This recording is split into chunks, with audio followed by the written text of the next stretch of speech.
mostrado para você, né? Toda a diversidade do grupo, trazendo músicas aqui hoje, como Zé Cabaleiro, Seu Jorge, Pedro Mariano, Cássia Eller também aqui na nossa programação. E marcando também essa diversidade, eu tenho a honra de falar que a nossa coluna do Estilo de Vida tá de volta. Mesa para dois, Estilo de Vida. Oferecimento Brasília Shopping, o nosso Brasília. Renata Monerá, cada vez mais graciosa, maravilhosa, está de volta com a Oba! gente. Que linda! Nossa, eu tô super feliz. Essa coisa de fazer temporada é bom porque a gente também fica com saudade. E vai pegando, vai reunindo informação aí ao longo desses vai vivendo intervalos. Exatamente. A minha coluna é muito do meu olhar sobre algumas coisas que eu vivo e que, de uma certa forma, podem ressoar em algumas pessoas. E para isso, a gente precisa viver, né? Então, esse formato de temporadas é maravilhoso, porque a gente acaba fazendo aí trazendo um repertório um pouquinho diferente de vivências novas, né? De percepções que a gente vai tendo ao longo aí da nossa jornada. E essa jornada que envolve aprender e desaprender, que é o tema da nossa coluna de hoje. Casa muito. Exatamente. Enfim, todo mundo que me acompanhou na primeira temporada do ano, eu dividi com os ouvintes e com vocês esse meu momento do cinquentar, né? De fazer 50 anos. Uhum. Então, o grande guarda-chuva de tema foi falar sobre esse amadurecimento que vem de todas as fases da vida, mas esse tema fica mais proeminente, fica mais latente nessa fase que é um marco, né, da vida, principalmente da mulher, que é o dos 50 anos. Então, todo mundo acompanhou comigo viagem, aprendizados, relações com família, relações com filho, está na menopausa e tem uma filha adolescente. Então, essa foi a temática grande lá do primeiro semestre. E aí, o que eu trago hoje, a grande temática dessa próxima temporada, é um desdobramento desse amadurecimento, que é a temática do aprender, que é uma continuidade, uma continuação da nossa vida, né? Então, a gente vive aprendendo. Ai, que lindo você falar isso.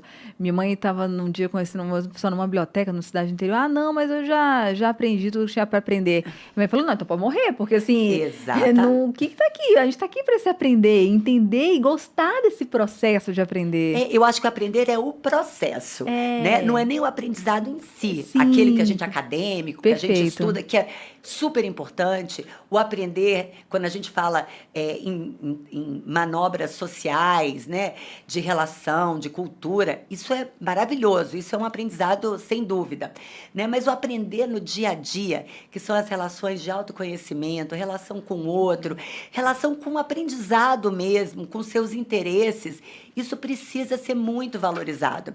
E eu tenho colocado isso muito na minha pauta, na minha agenda. E aí eu trouxe uma provocação hoje, porque se a grande temática dessa temporada, né, que humildemente eu quero dividir com vocês, é falar sobre aprender, mas antes disso, em desaprender. Porque eu tenho pensado muito nisso.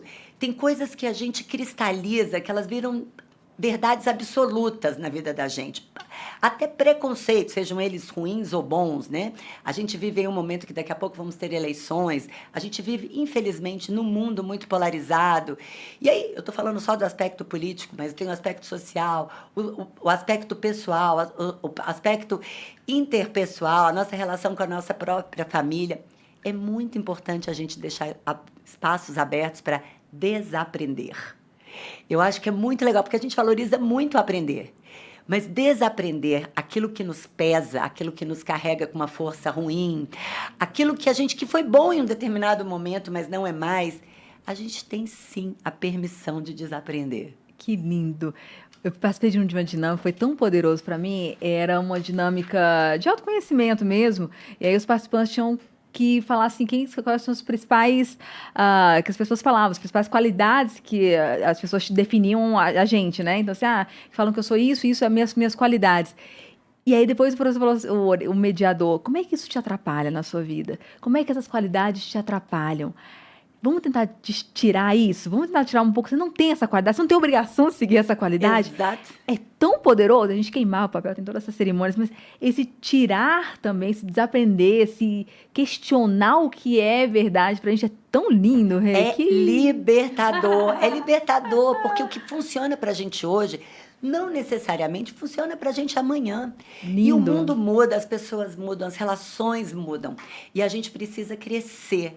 E esse crescimento, ele também significa você se libertar de escolhas antigas. Algumas não funcionam mais. Então, quando eu trago essa provocação do desaprender, é entender aquilo que não funciona mais para mim naquele momento. Seja porque eu não quero, ou seja, porque é mandatário daquele momento. Eu preciso crescer, eu preciso ver sobre outras perspectivas, eu preciso desacelerar. Eu vivi muito isso, até numa questão de ordem prática, a gente estava falando de amadurecimento. Que o corpo não é o corpo perfeito, a família não é uma família perfeita. A gente vive também, a gente vai criando mitos, né? Quando eu falo em preconceito, a gente vai criando mitos e vai criando verdades que não são nem absolutas, não são verdades, porque as pessoas são diferentes. Então, o corpo perfeito é tal, a família perfeita é de determinado jeito, o relacionamento perfeito é de um determinado jeito. E quando você descobre que tem muitas outras maneiras de viver e perceber. Até trazendo uma coisa até ainda mais pessoal. O meu marido é zero romântico, zero. Nós estamos juntos há 20 anos. E isso foi uma coisa que durante muitos anos, foi uma coisa que me perseguiu, porque era o maior motivo de briga era tentar fazer com que ele se encaixasse nesse romantismo que eu achava ideal. Não era muita coisa não, sabe? Era lembrar do aniversário de namoro, dar um presente no dia do aniversário de casamento, chamar eventualmente para jantar.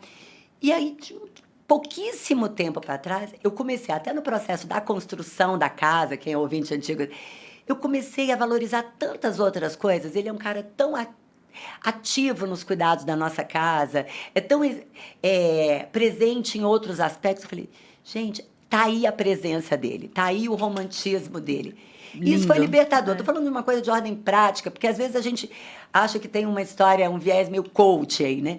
Não, é a gente perceber que tem outras potencialidades nas outras pessoas e na gente também, que vale a gente reaprender a nos olhar e reaprender a pensar coisas novas. É esse o grande barato. Uma das coisas que eu mais agradeço a Deus todos os dias é a possibilidade de respirar, de andar e de pensar. Gente, é fantástico você conseguir pensar, é uma coisa incrível. A gente tem capacidade de criar, de imaginar, de contar histórias, né? Imagina quantas pessoas são privadas disso, né? Então, eu acho que esse aprendizado está aí, nesse agradecimento, no aprendizado está nas escolhas e no desaprender poucas coisas e reaprender coisas novas, dar espaço ao novo, né? Eu trouxe algumas dicas, eu vou falar bem pouquinhas, hoje a gente tem um espaço bem curtinho, né? Mas lá no meu Instagram, Remonerate, e o da rádio, a gente sempre faz posts em colaboração. Tem uma série de dicas sempre bem tranquilas, bem leves, para a gente pensar sob uma ótica de alívio, não de determinância, né? Mas aí desde dicas de alguns livros, né? De dicas de filmes. O maior deles que eu lembrei aqui, que tem muito a ver com esse universo bem feminino, mas que eu acho que vale para todo mundo assistir, é o Comer, Rezar e Amar. Maravilhoso. Que é uma delícia, né? Que fala justamente isso, você depois repensar a sua rotina, repensar a sua vida, né? Tem o Coco, A Vida é uma Festa, que é uma animação da Disney. Eu nunca assisti. Ai, maravilhoso. Fala sobre uma perspectiva... A história acontece no dia de finados, então, mas falando muito sobre essa perspectiva da vida, de criar uma nova realidade. E tem um filme que me indicaram, eu não assisti ainda, que chama Na Natureza Selvagem. Maravilhoso. O livro do e o Champagne. filme. Ontem eu conversei sobre a pauta com algumas amigas e elas me indicaram esse livro. Eu vi o trailer, achei maravilhoso. Que é isso, é um rapaz que vai para uma viagem para o Alasca e ele se despe de tudo, dinheiro, e a ideia é recriar uma nova realidade para ele, né? É uma história, né, muito mais acentuada, mas eu acho que bastante reflexiva, né? Perfeito. E aí tem dicas de série, tem dicas de livro. Um dos livros que eu queria citar aqui é um livro que foi um best-seller. Eu fico super feliz quando a gente tem autores brasileiros contemporâneos que fazem sucesso, né? A gente tem que falar muito aí da coluna do Paulo Pimenta, né? E foi um grande best-seller no Brasil, que é o Tudo é Rio. Você já leu? Da Carla Madeira. Não, mas é pesado. Pesado, duro. Não. Mas que fala sobre mudanças de perspectivas, de novos caminhos. Ele é duro, mas ele é um livro super envolvente. Quem está com dificuldade aí para voltar ao hábito da leitura... É pequeno. Ele é um livro curtinho, mas ele é muito envolvente e prestigia muito a literatura brasileira, né? E aí eu queria deixar como dica do Brasília Shopping, na realidade, hoje eu não queria deixar uma dica específica, mas eu queria fazer um agradecimento, espero que elas estejam ouvindo. O Brasília Shopping, esse ano a gente lançou um clube do livro. Eu tô acompanhando, tô adorando. E ele é maravilhoso, é um clube do livro que eu amo.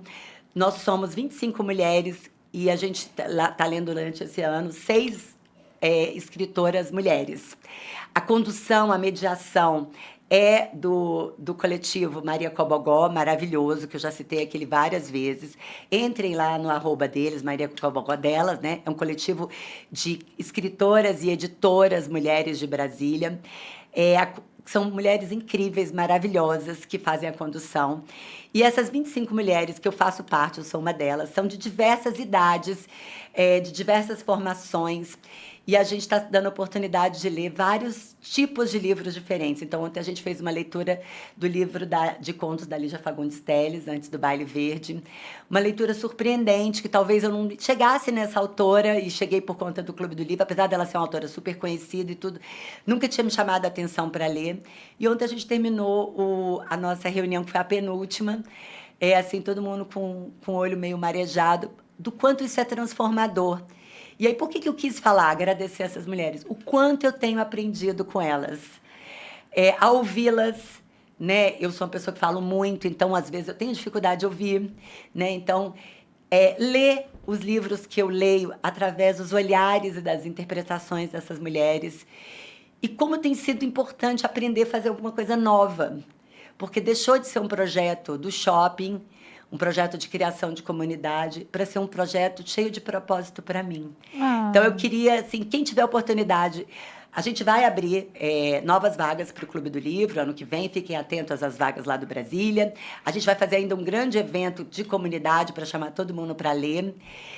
Mas se deem a oportunidade de participar de grupos como esse. Tem um monte, online, presenciais.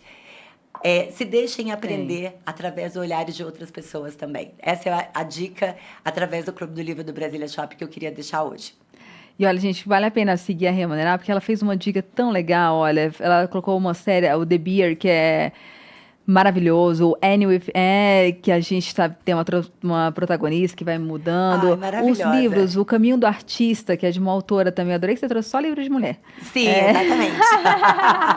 A Cor Púrpura, muito legal. O Caminho do Artista, para quem está, às vezes, pensando, eu tô com um bloqueio criativo. Isso. Você chegou a fazer exercício? Não, no exercício não, mas eu já li o livro. É muito legal, é muito legal. E eu já participei de algumas dinâmicas que trazem o livro como referência. Eu acho que a gente tem que se permitir, sabe? Às vezes, eu trabalho muito, mas eu tô cansada, eu não quero participar de nada. E eu tenho visto amigas participando de clubes de pintura, de cerâmica, de aquarela, de costura, de crochê. Gente, eu tenho visto a minha filha de 13 anos se interessando, além do dorama, se interessando por crochê. Mentira! Por culinária. Eu dei agora de Dia das Crianças para ela, vai fazer 14. Então eu dei um livro de gastronomia de anime. Eu achei isso tão legal. Nossa, e é lindo, a ilustração é toda de inteligência artificial, com a carinha do Estúdio Ghibli, sabe? Eu vi esse livro, demais, é muito legal. Então, assim, a gente já combinou, esse final de semana eu trabalhei, então, estava de plantão, mas no próximo a gente combinou da gente fazer 1 ou 2 receitas ali do livro. Então, tem muita coisa legal que a gente pode explorar e abrir espaço para aprender coisas novas. Que lindo, gente, aprender a desaprender, adorei. Lá no Nova Brasil FM e também no Instagram da Renata Monerá, vocês conseguem toda essa lista que ela trouxe aqui, maravilhosa. E que tema lindo e que a gente precisa realmente, né? Pra gente sair dessa normalidade. Adorei. Obrigada, Babi. Obrigada, gente. Até daqui a alguns dias, 15 dias. Eu tô de volta. Mesa para dois, estilo de vida. Oferecimento Brasília Shopping, o nosso Brasília. Um respiro no seu dia. Mesa para dois. 1h55. Agradeço demais a sua companhia aqui no Mesa para Dois. Teve trabalhos técnicos de Vitor Gabriel. Amanhã, quinta-feira,